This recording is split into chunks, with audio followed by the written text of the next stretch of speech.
Merci Omar. Donc tey boo ko xoolee moom moo nekk suñu ñeenteelu fan ci programme de tournée bi nga xam ne dañ ko entamé depuis lundi doon léegi saytu les récoltes de la saison sèche chaude 2020 mais aussi la préparation de la campagne d'hivernage 2020-21. lundi ba tey nag def nañu pratiquement secteur yëpp tey nag moom mooy dernière étape bi ñu koy defee ci secteur u Ba Delta mais li ci gën a kii sax mooy dañ ko def benn mission conjointe ak sunu partenaire technique bi nga xam ni moom mooy le projet PAPRI 2 bi nga xam ni fii au niveau du casier du Pont Gendarme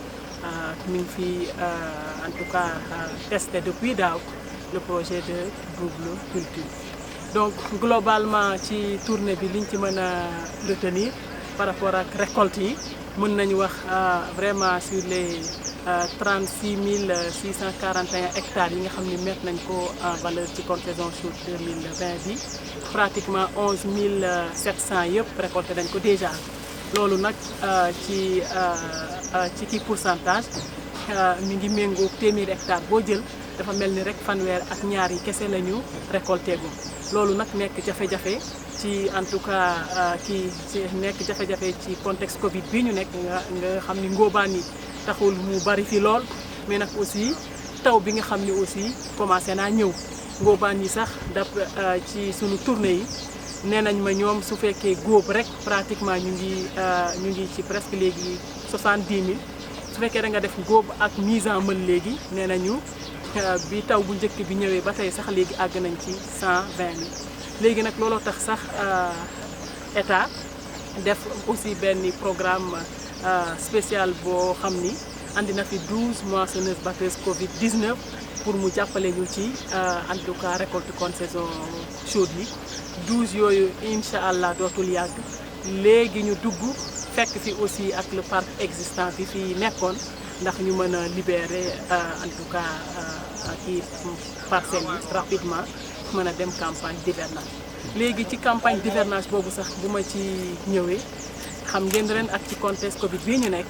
dañoo sas benn objectif u 23 700 hectares ci kon saison chaude bi waaye nag tombé na aussi béykat yi aussi conscient ci kii situation wu en tout cas feebar bi lëmbee dëkk bi ñoom itam aussi ñu am intention de mise en valeur lu tolloo près de pratiquement 23 000 hectares. léegi nag boo ko xoolee par rapport ak campagne d'hivernage boobu CNCA moom tenir na son premier comité de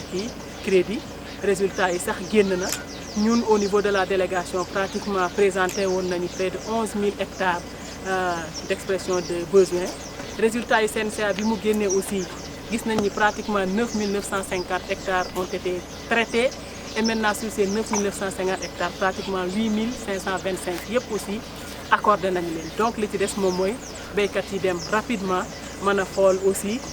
conditionnalité yi nga xam ni ñoom ñoo tegu ci kaw maintenant accord yooyu. boo ko xoolee par rapport ak campagne d'hivernage bi toujours état aussi andi na ci ay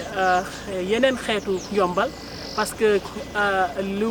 boo jëlee engrais bi ren état dafa jël décision bi engrais bi moom dafay doy quantité ak qualité aussi mais même subvention bi aussi dañ ko gën a yokkaat donc léegi état jëlee na ko ci maanaam 60% yóbbu ko maintenant ba ci 70% d'ailleurs sax looloo tax prix bi boo ko xoolee urée bi avant lii mi ngi doon jar 159 francs non urée bi ren mi ngi ci 159 francs uteeg daaw mi nga xam ne mi ngi woon ci 190 francs au kilogramme. DAP bi aussi nag noonu mi ngi ci 176 francs contre presque boo ko xoolee 210 francs lu ko doon jaayee daaw yooyu nag nekk xeetu yombal yu bare yoo xam ne état en tout cas andi na ko fi pour mu accompagner ñu vraiment ci hivernage Covid 19 bi. moo tax sax situation bi boo ko xoolee ci campagne d'hivernage bi d'après suñu tournée bi ñu def am na ñoo xam ne déjà sóobu nañ ci biir kii bi campagne bi à cette date boo ko xoolee près de 4000 hectares déjà offseté nañ ko et boo ko comparé par rapport ak situation wu daaw à la même date nous sommes très en avance parce que daaw on était vers 1056 hectares yoo xam ni la ñu offseté à cette date alors que présentement nii on est à 4000 hectares déjà offsetés. Par rapport ak semis yi aussi démarré na timidement presque boo ko xoolee ren dafa am baisse par rapport à la même date waaye boo ko xoolee li ko waral mooy campagne contre-saison chaude bu am solo bi ñu def moo tax pratiquement superficie yu bari ñu ngi en maturité ñu ngi en fin de campagne et que ñu war leen mën a récolter rapidement pour ñu dem sóobuwaat ci campagne d'hivernage. léegi nag ma ñëw ci kaawu spécifique u pont gendarme parce que fii nii ci pont gendarme la ñuy defee point de vue presse bi pont gendarme nekk union modèle pratiquement ci union wu delta yi man dama faral di leen wax ni delta bi bu doon kër pont gendarme moom mooy salon bi ci résultat yu am solo yi nga xam ni vraiment l'union de pont gendarme da koy def. mais tey ñu fekk fi nag contrainte boo xam ni bu metti la parce que ñoom nii presque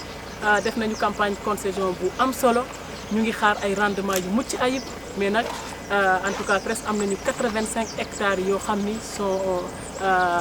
sont en difficulté de drainage et que loolu dara waralu ko lu dul station wu Nowar bi nga xam ni benn pompe bu fonctionnaire rek moo fa nekk war a xëcc pour pratiquement près de 5 périmètres loolu aussi nekk vraiment gàllankoor bu rëy te nag gàllankoor bi du yem ci nësaxal résultats yu am solo yi nga xam ne def nañ ko contre-saison mais même aussi prévision de mise en valeur yi ñu amoon hivernage sax pour ñu mën ko def aussi dana mën a jafe parce que ndoxu drainage bi su fekkee dafa solaat parcelles yi donc dans ce cas dafay jafe pour nga récolter ba mën a waajaat pour nga dem campagne d'hivernage moo tax it xam naa ni SAED rawatina la DAM dinañ ci jël ay matuwaay yu am solo fexe aussi non seulement station de pompage bi di tàkk 24 heures sur 24